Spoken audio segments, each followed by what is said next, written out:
ఈ రూపాలు వేరుంటాయి. కానీ మనది ఒంగోలుకి చిన్న కొమ్ములు ఉంటాయి. వయసు ఎంత పెరిగినా కొమ్ము ఎంతే ఉంటుంది. చెవులు ఇలా ఉంటాయి కదా. ఇది ఈ పోలికతోనే పెట్టారు. ఎందుకంటే ప్రపంచంలో ఇంతకన్నా బలిష్టమైన నంది ఇంకెక్కడా లేదు. ఇంత క్రమశిక్షణ నంది కూడా ఎక్కడా లేదు. మీరు గడ్డి పరక కట్టేయండి, దాని బలాన్ని ప్రదర్శించదు. అది యజమాని మాట వింటది. అది 2 రోజులు గడ్డి లేకపోయినా అక్కడే ఉంటుంది. యజమాని చెప్పితేనే కదులుతుంది. అది -2 degrees నుంచి 60 degrees టెంపరేచర్లో కూడా ఎద్దు సేద్యం చేసి పెట్టదు మనకి. అందుకే శివుడు వాహనం అయింది ఒంగోలు గిత్త. ఇది ఎలా వచ్చింది మన భారతదేశానికి అంటే దీనికి చాలా చరిత్ర ఉంది.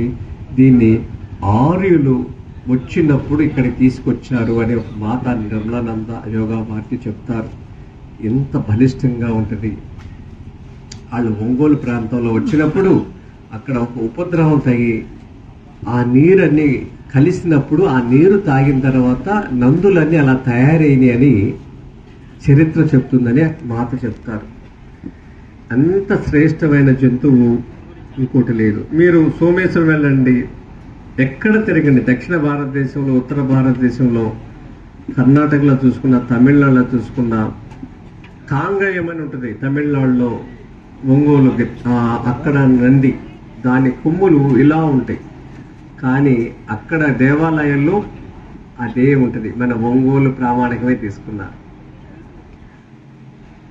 చరిత్రకారులకి, కవులకి, చిత్రకారులకి, శిల్పులకి ప్రాంతీయ భావం ఎక్కువ ఉంటుంది. వాళ్ళని ప్రతిబింబించేటట్టే ఉంటాయి. కానీ మన ఒంగోలు విషయంలో ప్రతి శిల్పి కూడా ప్రామాణికంగా ఒంగోలు గిత్తనే తీసుకున్నాడు.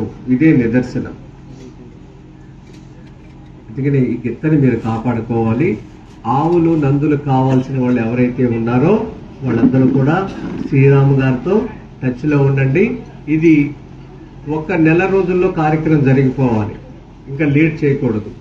నెల రోజుల్లో మీరు పాకలు, షెడ్లు వేసుకుంటారా, చక్కగా వేసుకోండి, ఫోటోలు పెట్టండి. ఆయన ఓకే అన్న వాళ్ళకి నేను కళ్ళు మూసుకుని ఇచ్చేస్తా.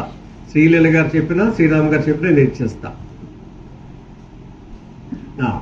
ఈ షెడ్ వేసుకునేటప్పుడు మీరు సిమెంట్, కాంక్రీట్ చేయమాకండి. ఇది మహాపాపం. ఆవులు ఇబ్బంది పడతాయి. మన సౌకర్యం కోసం తయారు చేస్తున్నాం. మనిషి ఎప్పుడు అలా ఆలోచించొద్దండి. దాని కోణంలో ఆలోచించాలి. మోకాళ్ళు నొప్పులు పడతాయి. లెగుస్తున్నప్పుడు సిమెంటు, కాంక్రీట్ గట్టిగా ఉంటుంది, మోకాళ్ళు గట్టిగా ఉంటాయి. ఇలా లెగుస్తున్నప్పుడు మోకాళ్ళ మీద ఒక వయసు అయిపోయిన తర్వాత చాలా బాధపడతాయి. షీట్లు వేస్తే స్కిన్ ప్రాబ్లమ్స్ వస్తాయి. మీ దగ్గర గడ్డి వేసేయండి. ఉంటే నేల మీద పడుకోబెట్టండి. నేల మీద అంటేనే ఇష్టపడుతుంది. మీరు కావాలంటే చూడండి, సగం సిమెంట్ చేయండి, సగం మట్టి చేయండి. ఆవు ఎక్కడ నిలబడుతుందో మీరే చూడండి. అదే చెప్పుద్ది మీకు. మీరు గమనిస్తూ ఉంటే అది అర్థమవుతుంది. మనం ఎందుకంటే పేడని, మూత్రాన్ని తీయటానికి, వాటర్ క్లీనింగ్ చేయటానికి సులువు అనుకుని మనం చేస్తున్నాం. మన కంఫర్ట్ కోసం మనం చూడకూడదు. ఆవు, ఎద్దు కంఫర్ట్ కోసం మీరు చూడాలి. మరి ఏం చేయాలి? ఒకవేళ వర్షాకాలం వస్తే తేమగా ఉండి, వాతావరణంలో తేమ ఉండి, మూత్రం పోసినప్పుడు పచ్చిగా అయిపోతుంది నేల. ఆవు ఎప్పుడు కూడా పొడి స్థానాన్ని ఇష్టపడుతుంది. దానికి ఏం చేస్తారంటే ఆవుని మీరు పొడి వాతావరణంలో ఉంచడానికి 2 భాగాలు కట్టుకోండి. ఇది డ్రై, ఇది వెట్టగా ఉంటే, తడిగా ఉంటే ఇక్కడ మార్చండి. ఇట్లా మార్చుకుంటా ఉండండి. ఇలా చేయాలి. ఇంకేం చేయాలి? రెండో పని, పడుకునేటప్పుడు 9ంటికి 10ంటికి మీరు పడుకునేటప్పుడు ఆవులు లేపి మూత్రం పట్టించండి. ఫస్ట్ రోజున కంగారు పడుద్ది, మీకు మూత్రం వేస్తుంది. తెల్లారి 4-5ంటికి మీరు లేచినప్పుడు భూమి మీద లెగంగానే మూత్రం పోస్తుంది. అప్పుడు చిన్న బకెట్ పట్టుకోండి, మూత్రం మీకు దొరుకుతుంది. జీవామృతం కలుపుకుంటాక ఆ మూత్రం మీకు చాలా ఉపయోగపడుతుంది. ఎంత పాత మూత్రం అయితే అంత మంచిది మొక్కలకి, పంటకి, చేనుకి. అందుకని మూత్రాన్ని నిల్వ ఉంచడానికి మీ షెడ్లో కానీ, పాకలో కానీ, చెట్ల కింద కానీ, అలా నీడలో ఉన్న చోట 200 లీటర్ల డ్రమ్ములు ఉన్నాయి కదా, బ్లూ డ్రమ్ములు. అవి కొనుక్కోండి. 600 రూపాయలు ఉంటుంది ఒక్కోటి. అది కొనుక్కుని ఆ మూత్రాన్ని దాంట్లో నిల్వ ఉంచుకోండి. ఎంత నిల్వ ఉంటే అంత మంచిది. 2 సంవత్సరాలు 3 సంవత్సరాలు 10 ఏళ్ళు ఉన్నా మంచిదే ఉంచబెట్టుకోగలిగితే. పాత మూత్రం తాజా పేడ మీరు జీవామృతానికి వాడాలి. ఇంకా దీంట్లో జీవామృతానికి ఎలా తయారు చేసుకోవాలి ఇవన్నీ కూడా నేను మళ్ళీ చెప్తాను. షెడ్లో ఒకవేళ మాకు ఈ సిమెంట్ కాకుండా మట్టి, స్థానికంగా మట్టి ఒక్కొక్క ప్రాంతాల్లో ఒక్కొక్కటి ఉంటుంది. ఇసుక ఉంటుంది, రాగిడి మట్టి ఉంటుంది, ఎర్ర మట్టి ఉంటుంది, నేల ఆరదు. కాబట్టి ఇటుక రాయిని నిలువుగా పెట్టండి, గోడుగా చుట్టూతా ఫ్రేమ్ చేసేయండి, 9 అంగుళాల గోడ కట్టేసేయండి. రాయిని గోడుగా పెట్టండి. ఇలా కాదు, ఇలా పెట్టేసుకుంటే వెళ్ళిపోండి. దాంట్లో వాగు వేసుకుంటుంది కదా, గండ్రస్గా జల్లండి. రాయికి మధ్యలో ఉంటే దాంట్లోకి వెళ్ళిపోతుంది.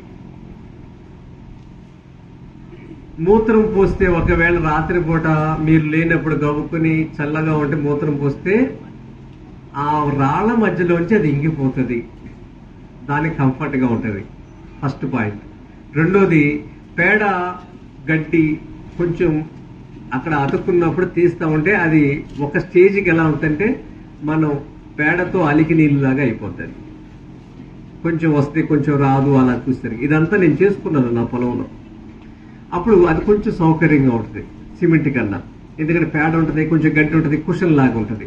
లెగుస్తున్నప్పుడు చేతులు లేవు కదండి ఆవుకి. లెగుస్తున్నప్పుడు మన చేతుల్లో లెగుస్తాం, మోకాళ్ళతో లెగాలి. ఆవు 400-500 కేజీలు ఉన్న ఆవు వయసు అయిపోయినాక ఎద్దైనా మోకాళ్ళ మీద లెగుస్తున్నప్పుడు నరకం చూస్తారన్నమాట. అది మీరు చూడండి, మీరు సిమెంట్ వేసిన చోట ఎద్దు పడుకోవాలంటే పడుకుంటా ట్రై చేస్తూ ఉండి ఇలాగే ఆడిస్తూ ఉంటుంది.